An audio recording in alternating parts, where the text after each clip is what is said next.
Nyinga Lydia Okeyo. Liet ma siasa osebedo ka chwakore nyaka nyocha jatend piny Kenya mano kanyo William Ruto chwal ne od bura milome madwaro ni tim lokruoge moko ne katiba ma pachoka. Kweth mopogore medo penjo ka bende okang' ma kamano oluwore gi dwaro mar chik kata oyo.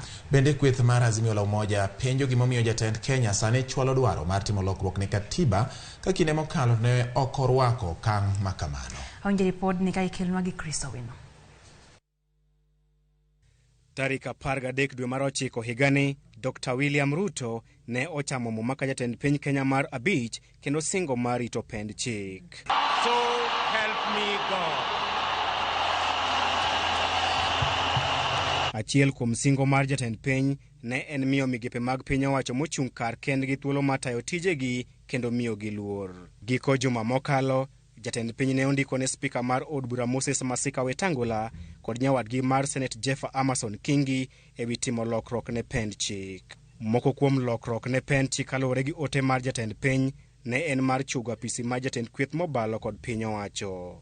Kaluwore gi jatend piny, paro mar chugo apisi mar jatend kweth mobalo kod piny owacho ne en yo mar tego kweth mobalo kod piny owacho e nyayo telo makare kod demokrasia. Lokruok e chung' mar jatend piny ne onyuolo paro mopogore kaluwore ne okwedo motegno chenro moro amora mar timo lokruok ne katiba kokalo e BBI. E kinde campaigns mag yiero maduong' mokalo, Ruto ne okayo lake ni poni okawo telo, ajenda mare dhi bedo bero uchumi, duoko piny nengo mar ngima ma ok timo lokruok ne katiba mar chugo lemo mag telo ne josiasa.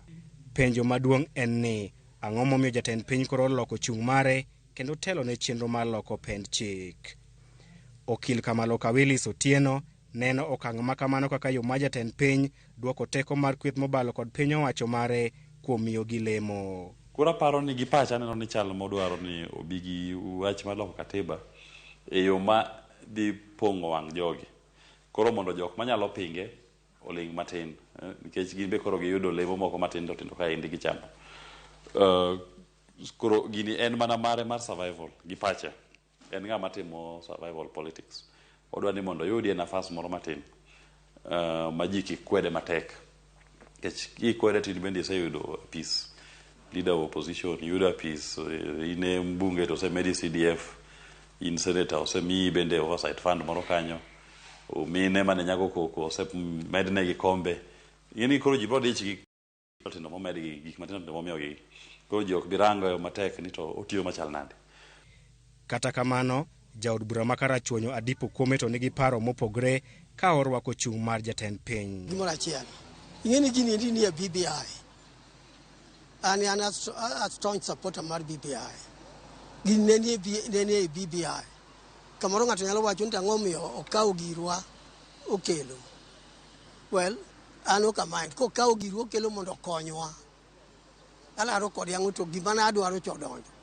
Mopogore kod moko kuom josiasa mag Azimio man kod chich ewi paro mar chugo apisi makamano, Adipo wacho ni ma en okang' mar nyayo telo makare. Ing'eni all countries ka use accept no bedo democratic to kinyal dhawo gi joma kwedi nikech gikwedi within the constitution. Kata mana samo wawuoyeni. Kata mana gima wacho ni biro mare no nyalo pogore gi mari. Ero mar 2007, 2008. Adier ni en wach mar kelo jok manogocho ne jakom mondo bed kode, to bed ni en gima riwo jopiny duto. Onge gima mone gi jakom mosolwedi, to giloso government of national unity.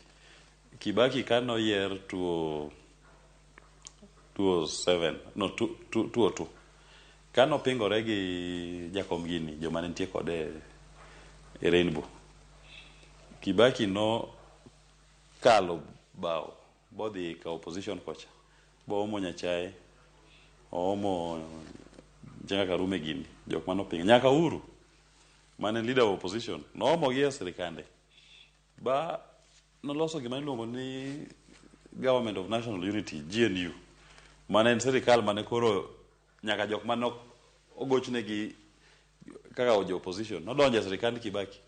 Kara Uhuru Ruto kane timo mano en gi nafas, en gima osetim Kenya ka. E ote mare, jatend piny ne okwedo chenro mar timo lokruok ne pend chik kokalo e mbulu mar paro gino mane owacho ni dhi kelo liet mar siasa e pacho kae. Okil Kamaloka Willis Otieno lero ni kaluwore ni lokruok ma kamano dhi chuogo omenda manono kaka piny owacho mag counties tiyo gi omenda mag jopiny, lokruok ma kamano nyaka tere ombulu mar paro. Gimoro amora ma mulo, ma gwetho, ma affect devolution nyaka dhi referendum.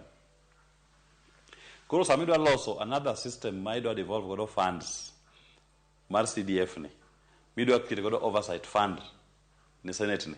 Donge isegwetho devolution. Mano wach ma nyaka dhi mane referendum. Koro onge yo moro amora ma onyalo loko magi moko dhi referendum. Maybe mar leader of opposition chama to samoro dipo kotim moko dhi referendum. Kata kamano, pod nitiere kiawa ewi chenro mar loko pen chik bang' doho mamalo mogik chungo rege mar BBI kendo ramo ni chenro mar loko pen chik dak chak kod jatend piny. Chris Owino, Ramogi TV, Nairobi.